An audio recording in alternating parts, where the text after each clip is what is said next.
Hey everybody, I'm Joey Evans, and today I'm taking a look at Spot It Catan.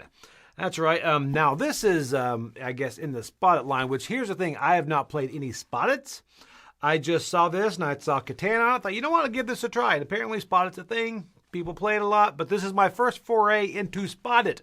Or Catan. Never played Catan. That part's not true. Yeah, so anyway, before I go into what I thought about this, let's see quickly how it's played.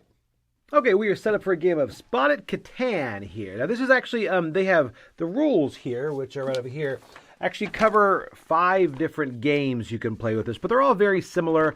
They have pretty much, it's spotting it. It's finding the similarities between 2 cards. But there are different games. I'll go briefly into those. But here's where the base game is played. This island is made. Everybody's going to get a deck of cards right here that all have symbols on them. Now this is also done teams. You could do 1v1 or 2v2 or whatever. And there's enough cards here for 3 teams if you want as well. So you're going to have this, keeps your score, whatever number is pointing towards the center of the table. That is going to be your score. So right now it's 0-0. And everybody is going to flip a card. At the same time, they're going to go through. And you're going to look for the matching icon between this and somewhere else. For example, here, it's a compass. So I would say compass. You have to say which one matches. Drop it, covering that. And then flip the next one. Now, the next person can also cover that exact card if they choose to. For example, right here, they can look at this and say they could then say sword, right? So they can cover this as well.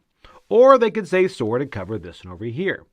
Okay? So, again, you're going at the same time, you're covering. So, eventually, these are going to be covered all over, all right? And then you're going to go until someone runs out of cards.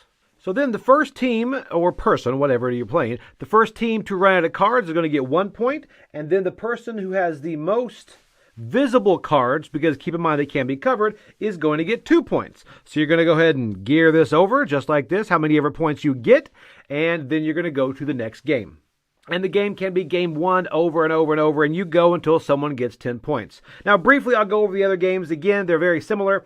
There are also these port cards, which are put on the side. And this one is pretty much you're going to try to start in the center and go out and get the most cards that are around ports.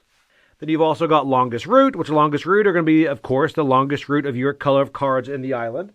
Then Barbarian is a little bit different. Barbarian, you're going to have 1 card over here, and then you're going to look to see which ones match an icon on your card and pull them back. For example, right here, I'd say a little red brick thing. Take this, put it on my side. I've got that. And I would keep going until you get all the cards onto one of the different teams' areas.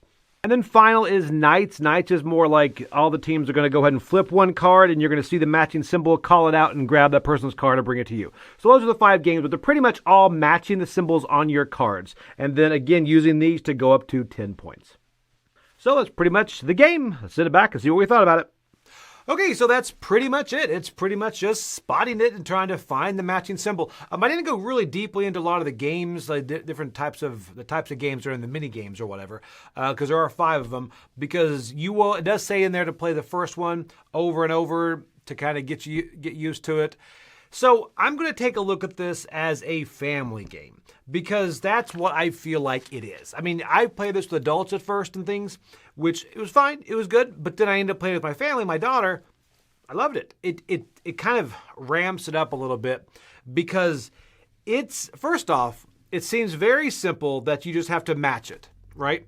So it seems very quick. But then for some reason, those sizes make it a little bit more difficult to go ahead and match those up. So you're looking there and you're thinking, you're like, okay, here, here, here. And then the first one's just very simple. You just put them out there. You want that just as many as you can out there. The later games are where you kind of have a bit more strategy, like the longest road, or going over the ports. You're wanting to you have to kind of go out and block those routes. You have to be connected to somewhere you already are, and you want to get next to those ports. And also longest route, you can then start blocking someone as they're trying to make those routes. That gets pretty fun. The Barbarians, the Knights are more like a kind of a back and forth. Take that, seems more head-on competitive. I think they both are, but the longest route is probably one of my favorite ones because you keep blocking that. Now, I will mention the fact there is a little bit, because of that, a little bit of take that. And it's not a lot. I think this is just enough because it is pretty funny how someone drops one, then immediately you'll drop another one on top of it and you'll just block it over and over. That, I really enjoy it. And it also plays pretty quick. You're going to play that first game. It says to play the entire, like 5 games, whatever, those 10 points in that first game. You're probably going to want to go ahead and move on. I would definitely recommend doing that. This feels like, I don't want to say micro macro, but it feels like a Where's Waldo, I guess, more, which is what micro macro is, because you are looking for that. So this plays very quick. The game modes, I think, have enough variety to keep you coming back to it. I'm coming to 6.5 on this.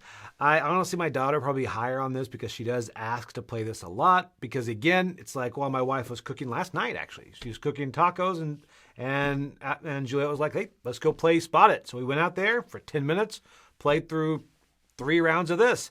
It's really fun. So again, I have not played the Spot It's, and I guess the big difference is you are kind of having that Catan kind of island out there. But this is fun. It's enjoyable. It's a small box. So if you're looking for a nice game to play as a family and honestly filler, this is one to definitely check out. This is Spot It Catan. All right, I'm Joe Evans, and I'll see you later on the channel.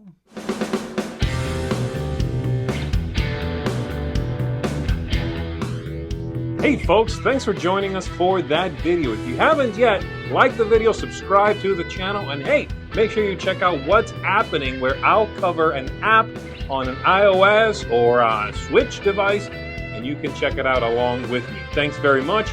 You've been watching The Dice Tower.